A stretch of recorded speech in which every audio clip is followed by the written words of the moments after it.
चुड़ैल ब्रह्मदत्त पाव भाजी की दुकान के पास बेंच पर बैठते हैं और कंकाल का झुंड पास में खड़े रहते हैं और माधुरी प्लेट में पाव भाजी खाने को देती है। आहा, कितनी स्वादिष्ट पाव भाजी है। जो भी इस केवड़ा तला शमशान की पाव भाजी खाएगा उसकी आत्मा तृप्त हो जाएगी।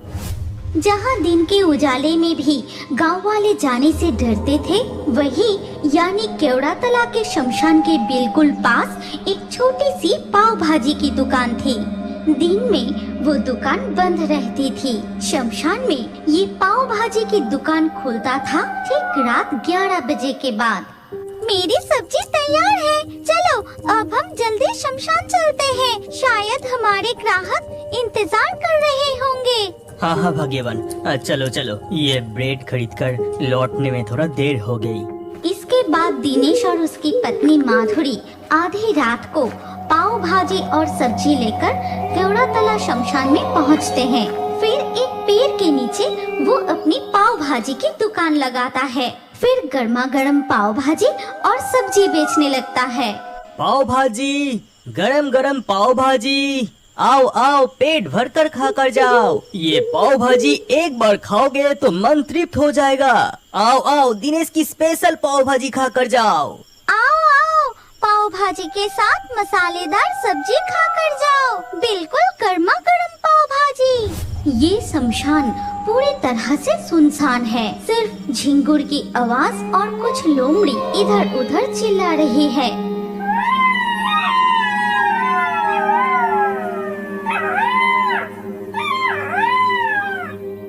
तभी शमशान के पास वाले रास्ते से साइकिल चलाकर घर लौट रहा था दिनेश के एक पड़ोसी। पाव भाजी, गरम गरम पाव भाजी, मसालेदार पाव भाजी, यहाँ आओ, गर्म गरम पाव भाजी खा कर जाओ। अरे इतनी रात को शमशान तो पूरी तरह खाली है, लेकिन दिनेश इतनी जोर जोर से किसे पुकार रहा है? कौन पाव भाजी खाएगा? तभी वहाँ एक डरावनी घटना घटती है। दिनेश की दुकान के सामने एक एक करके प्रकट होते हैं चुड़ैल ब्रह्मदत्त और कंकालों का झुंड। कितनी स्वादिष्ट पाव भाजी की खुशबू है।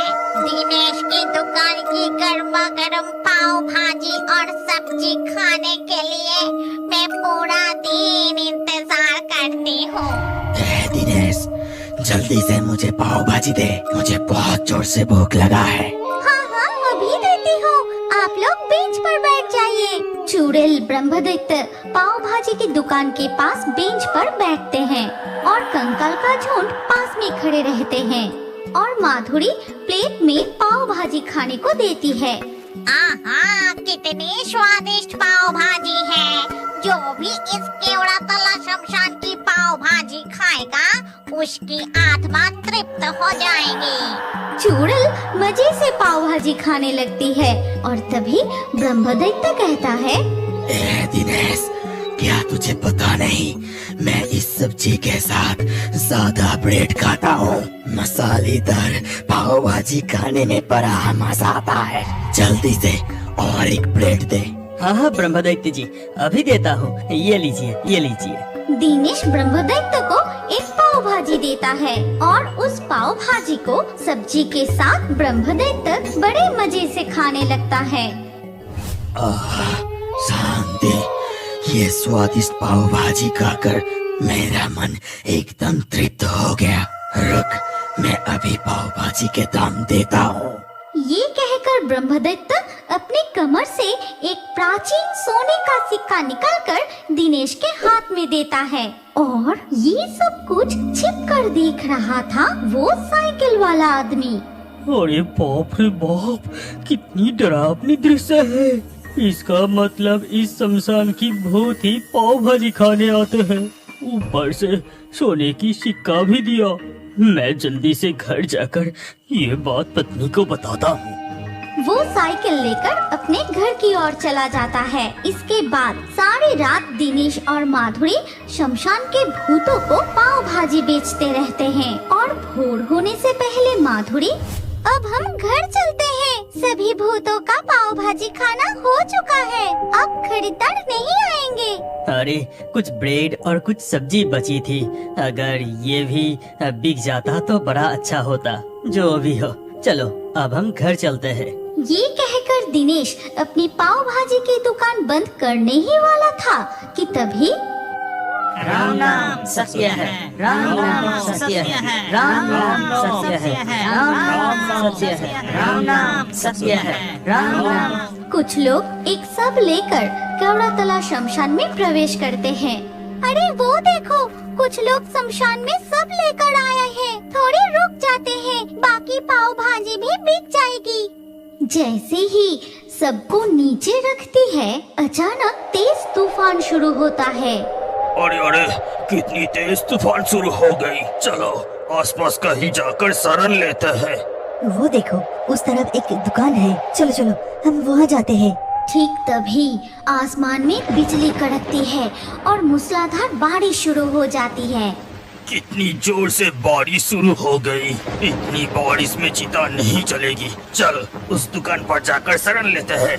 तभी सारे लोग शमशान की पाव भाजी की दुकान पर शरण लेते हैं। वाह, कितनी स्वादिष्ट खुशबू है। इस खुशबू से मुझे बहुत जोर से भूख लग गई। ओ पाव भाजी वाला, हम सबके लिए पाव भाजी लगा दो।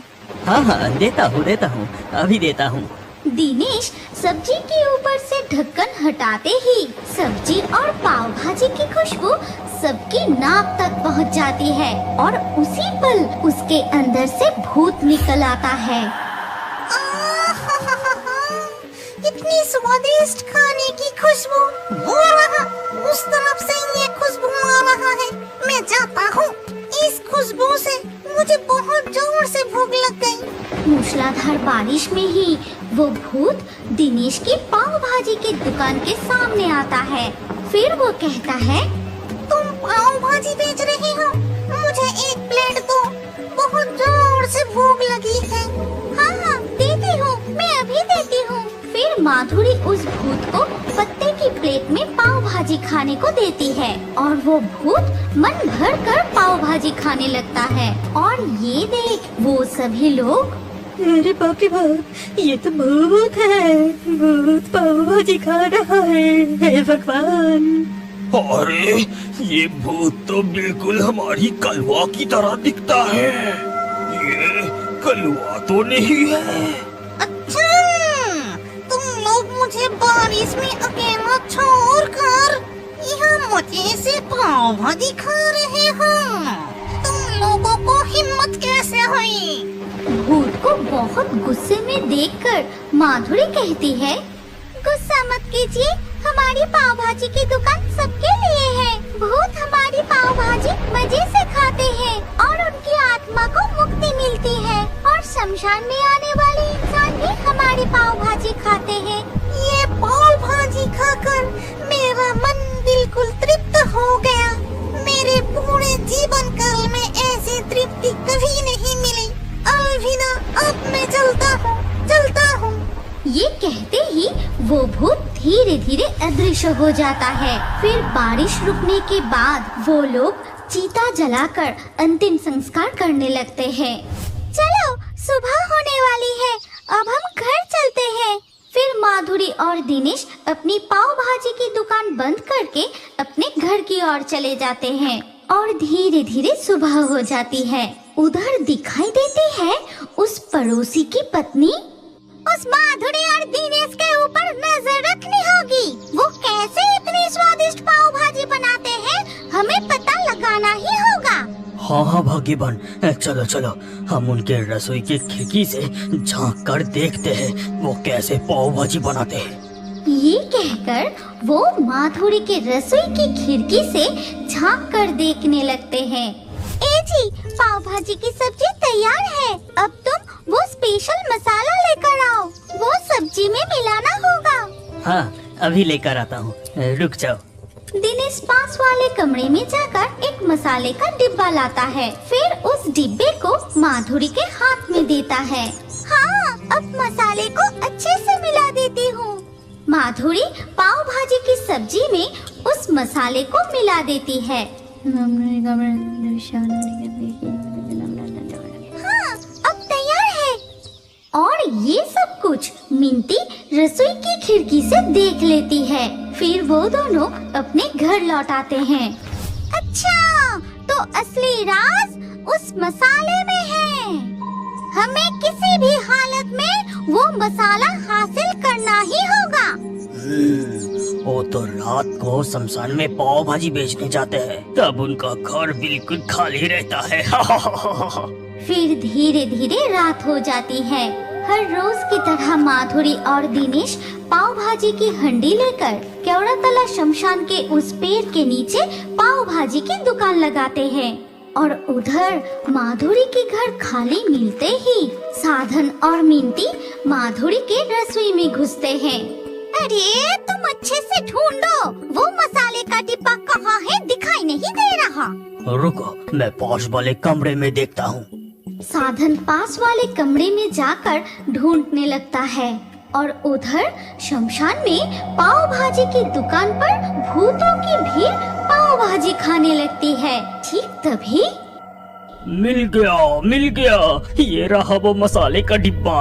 जैसे ही साधन स्पेशल मसाले का डिब्बा हाथ में उठाता है, उधर चुड़ैल अरे अनर्थ हो जाएगा, दिनेश के घर से मसाले का डिब्बा चोरी कर रहा है। चलो सब भूतों की टोली, इसे रोकना ही होगा। उसी समय चुड़ैल, ब्रह्मदत्त और कंकालों का झुंड शमशान से अदृश्य होकर माधुरी के घर पहुंचता है। और इधर माधुरी कहती है, हे जी, अगर वो स्पेशल मसाला किसी लालची इंसान के हाथ लग गया तो अनर्थ हो जाएगा।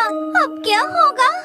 क्या आप जानते हैं कि आपका नाम भी हमारे कार्टून वीडियो में आ सकता है? और आज के लाकी ड्रॉ में चुने गए नाम है शिवम, अंजलि, विकास, किस्मत, अमन, सुष्मिता, रेशमी, नरेश, रणवीर, राबिया, शाकिल, मंतसा, मनीषा, अंकिता, संतोषी। आपका नाम और अच्छे कमेंट हमारे अगले वीडियो में देखने के लिए अभी हमारे fairy Toons horror story channel को सब्सक्राइब कीजिए। फिर आपका नाम कमेंट में लिखिए और स्क्रीन के ऊपर जो अगला वीडियो दिख रहा है उस पर क्लिक करके उसमें भी अपना नाम लिख दीजिए। आपका नाम हमारे कार्टून वीडियो में जरूर दिखाया जाएगा।